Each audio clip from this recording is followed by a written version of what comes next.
No w końcu, ile można było czekać?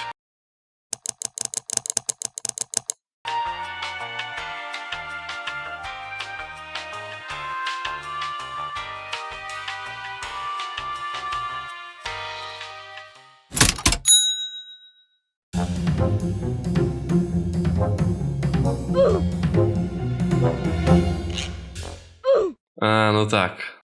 Zapomniałem.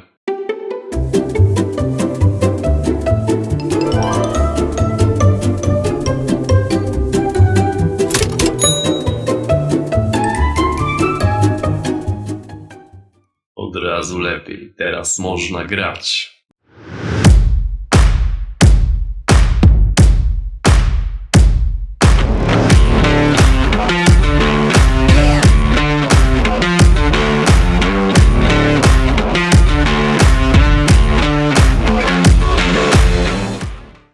No w końcu jest i on. Drugi sezon, a wraz z nim nowa postać, czyli Ramatra. Nowa mapa, klasztor Shambhala, nowa przepustka bojowa oraz już niebawem nowy tryb, czyli bitwa o Olimp, o którym jeszcze za wiele nie wiemy. No a skoro nowa postać, to wiadomo, że i nowy poradnik dla nieogarów. Siema, ja nazywam się Trebor i dzisiaj zapraszam Cię na...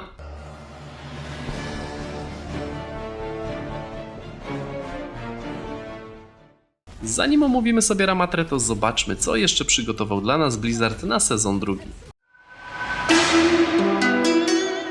Wow, po prostu wow. Widać, że twórcy nie próżnowali i stworzyli lokację przemyślaną projektowo, a jednocześnie wypełnili ją masą detali. Sama mapa jest podzielona na 3 punkty, a zarazem strefy.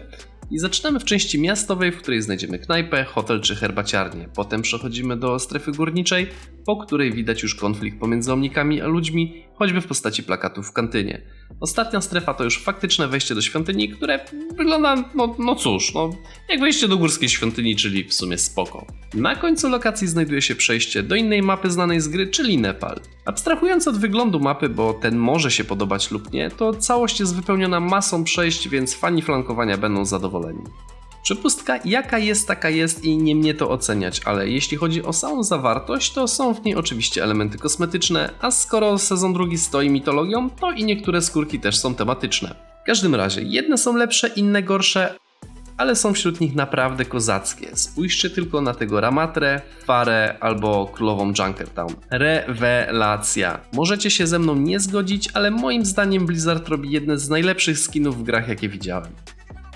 Jeśli chodzi o zmiany, to cóż, jak zawsze wiele zmian bohaterów, ale z najważniejszych to DPS-y już szybciej nie biegają, za to szybciej przeładowują. Doomfist oraz Sojourn przeszli trochę zmian, on jest lepszym tankiem, ona gorszym snajperem. Do tego mamy trochę korekt innych postaci, ale byście się zanudzili, także jak ktoś potrzebuje, to link w opisie. No dobra, czas na danie główne sezonu drugiego. Kim jest Ramatra? Ramatra powstał jako jednostka bojowa i jego jedynym celem była lepsza przyszłość jego gatunku. Po kryzysie omnicznym, czyli wojnie pomiędzy ludźmi a omnikami, zdecydował się porzucić walkę, a i to nie było łatwe, bo jego model był na liście do pozbycia się z powierzchni ziemi. Zagubiony Ramatra tułał się po świecie, aż trafił do Nepalu, gdzie dołączył do klasztoru Shambhala, finalnie zostając mnichem. Po pewnym czasie poznał znanego zgryzeniatę, z którym spędził lata dyskutując nad tym, jak powinien wyglądać pokój z ludźmi. Czas mijał, a ludzka nienawiść do omników wręcz przeciwnie. Ramatra przestawał wierzyć w swoją wizję świata, a zastępował ją chęcią obrony swojego ludu, choćby za cenę ludzkich żyć. No i w zasadzie tak zrobił. Doczepił sobie przypakowane ramiona i ruszył wyzwalać omników z niewoli. Niedługo później stał się liderem sektora Zero, który został rozbity przez Overwatch. Co by nie było, Ramatra chciał jednego – wyzwolić wszystkich omników, czy tego chcieli, czy nie.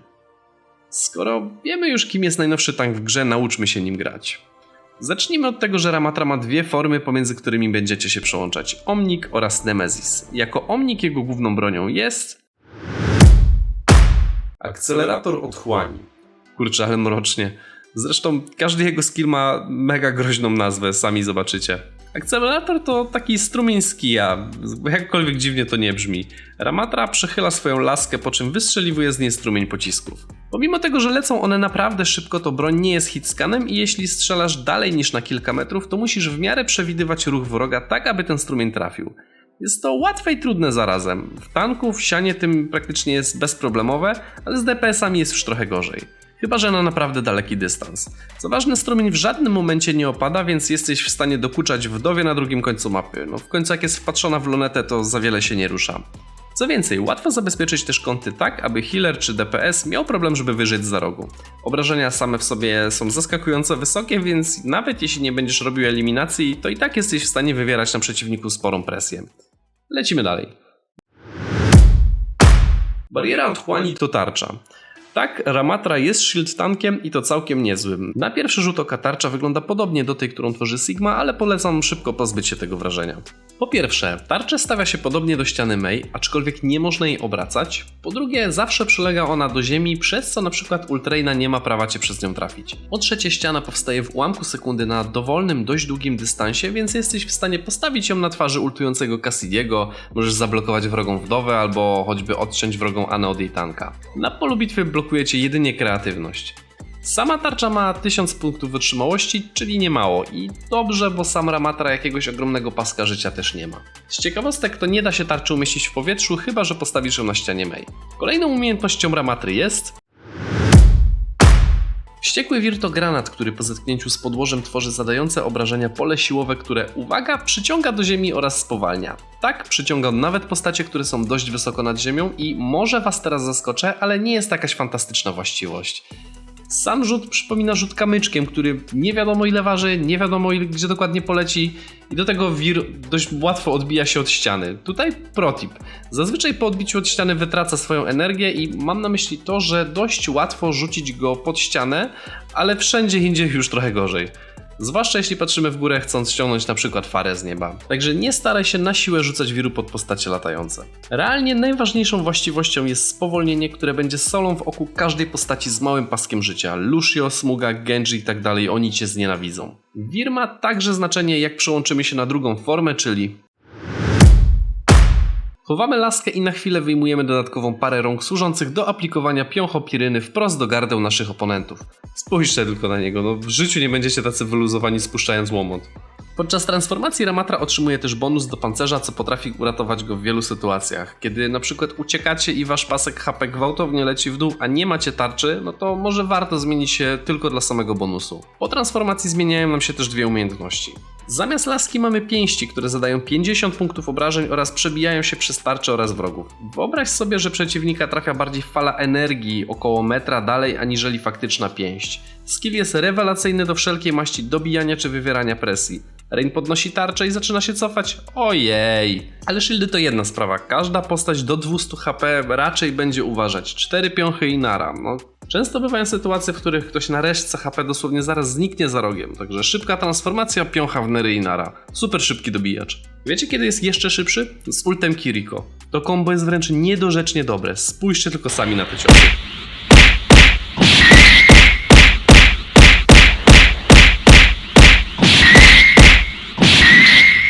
Największym problemem formy Nemesis jest zwiększony hitbox. No niestety, jak Ramatra na moment zmienia się w Gigacoxa, to i łatwiej go trafić. No co wtedy? Niczym prawdziwy bokser podnosimy łapy do góry, no i blokujemy. Jest to bardzo obrazowy skill i nie wymagający wiele wyjaśnień. Ramatra dosłownie okrywa się rękami, blokując ogrom obrażeń z frontu. Na ten moment jest to 70% redukcja. Mając healera na plecach jesteś w stanie przeżyć naprawdę wiele, ale pamiętaj, że obrażenia muszą iść od frontu. Niestety plecy są wtedy odsłonięte i flankerzy mają szansę się wykazać. Jak ktoś powie, że blok jest słaby, to dla przykładu można nim bez problemu wpakować się w ulta Hanzo. Zero stresu. Jedynym realnym minusem jest to, że prędkość poruszania drastycznie spada i człapiemy wtedy jak mucha w smole. Nie pomaga nam to uciec. Zanim przejdę do ulta, to wróćmy jeszcze na moment do wściekłego wiru. W trybie Nemesis też możemy go rzucać, a zważywszy na potrzebę szybkiego skracania dystansu, skill ten jest znacznie bardziej wartościowy podczas tej formy. No dobra, no to jak działa jego ult? Anihilacja. Włączając ulta zmieniasz się w formę Nemesis, która już wiesz jak działa, ale tym razem towarzyszy ci aura, która jest bardzo ciekawą próbą przedstawienia odwrotności Zeniaty. Tak jak on leczy, tak ty zadajesz obrażenia. Niestety pole nie jest tak silne jak jego leczenie, ale nie o to w ulcie chodzi. Damage może nie jest jakiś szczególny, ale dopóki ktoś z wrogów jest w zasięgu ulta, tak ten się nie kończy. Na środku ekranu widać licznik, który spada jak tylko nie masz nikogo obok, kogo możesz wyssać. W teorii ult jest świetny do kontestowania punktu, kiedy brakuje już czasu, ale w praktyce służy bardziej do bicia healerów i ogólnego rozbijania linii wroga. Ult pomimo tego, że wygląda groźnie, wymaga dość sporej współpracy, a przede wszystkim leczenia. Nieraz miałem wrażenie, że jego ult to wciśnij przycisk, aby umrzeć. Serio, jeśli wywalamy ulta frontem do wroga, to bez healera jesteśmy martwi w moment. Pomówmy sobie jeszcze, jak faktycznie nim grać. Granie Ramatro musi być bardzo płynne. Wszystko opiera się na pozycjonowaniu w postaci szybkiego budowania i skracania dystansu. Przez to, że nie ma on praktycznie żadnych skilli, które mogą mu pomóc doskoczyć do wroga, musimy być w ciągłym ruchu. W trybie Omnika staramy się wyłapywać słabsze postacie, zmniejszać im HP i jednocześnie podchodzić, zmieniając się w Nemesis w celu zabezpieczenia killa. Generalnie to Ramatra nie jest najlepszym tankiem, ale dobrze radzi sobie z DPS-ami i healerami. Staraj się mieć cały czas to w głowie. Czasem lepiej odpuścić tankowanie, zwłaszcza, że nie jest on w tym najlepszy, i postaraj się rozbijać wroga eliminacjami słabszych. Jeśli chodzi o tarczę, to ciężko ją postawić szybko i precyzyjnie jednocześnie. Na początku nie próbuj jej stawiać dosłownym kliknięciem, sam tak robiłem, po czym plułem sobie w brodę. A co do wiru, to rzucaj go raczej głębiej, bo leci jakby chciała nie mógł. I pamiętaj, że jest to obiekt, więc Diva, Orisa, Sigma czy Genji mogą go zjeść lub odbić. Pięść z kolei może zablokować tylko Genji, ale co ciekawe przechodzą one przez bańkę Zari, więc jeśli ktoś się za nią chowa, to wal śmiało. Co do bloku, kurczę, blokuje dużo. Ulta Cassidiego też może spokojnie przeżyć. Ult fajnie też działa, jeśli uda ci się go odpalić w tłumie, a najlepiej zaraz przy wrogich healerach. Dla przykładu możesz schować się za rogiem i czekać na robota albo ładunek. Ramatrą gra się świetnie, ale na ten moment nie jest on najlepszym tankiem. Czuć, że inne postacie mogą znacznie lepiej radzić sobie w utrzymaniu punktu. Jeśli grasz z ogarniętym healerem, to sprawa jest zgoła inna. Ult ładuje się bardzo szybko i jeśli ktoś będzie trzymał cię przy życiu, to możesz być praktycznie nie do ubicia. To jak wpasuje się do mety, to czas pokaże, ale ja osobiście uważam, że potrzebuje on lekkiego wzmocnienia, zwłaszcza w trybie Nemesis. Jestem ciekaw, jak wy uważacie. Gracie już Ramatrą, jest mocny, słaby? Dajcie znać, a gdzie? W komentarzu wy nie ogary.